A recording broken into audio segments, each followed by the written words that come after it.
2 years before the historic sitting of the Congress of the People in Kliptown, Soweto, on the 26th of June 1955, the ANC and its allies in the Indian Congress, Communist Party, trade unions and community organizations embarked on an unprecedented outreach to people in every corner of South Africa.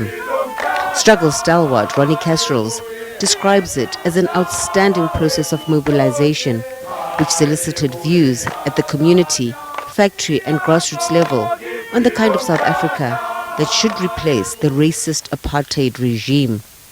People were organized in every part of the country, as I've mentioned, and came up with their ideas, some just simple and basic, like I want a job, or I want to open a business in the township, I don't want to carry a pass, I want my children to get decent education, I want to be treated equally and have dignity, I need a decent house, I want a plot of land, we want more strength at the factory floor, we want, as Africans, to be able, like whites, and even Indians, etc., to have the right to collective bargaining, setting up trade unions, etc., etc. This was very seriously undertaken. 70 years later, President Cyril Ramaphosa has announced that a national conversation will be convened in August this year. It too will seek to craft a better future for the country, 30 years after it defeated apartheid.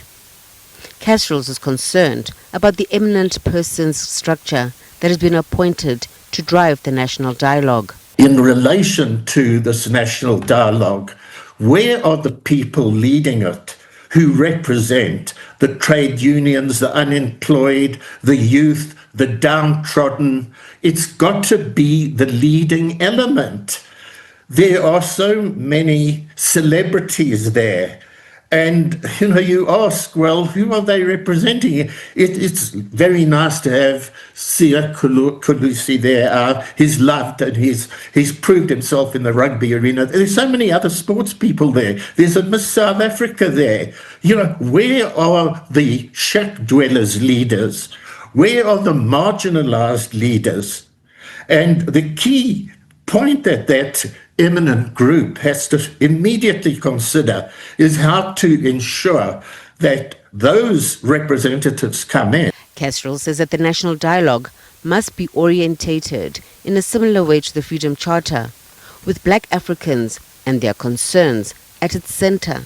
There are the two elements that we've got to understand and see emerging. And the one is the process, as with the Freedom Charter, where the whole country and those who are feeling it's not worth voting, those who are unemployed, those who are downcast, everybody.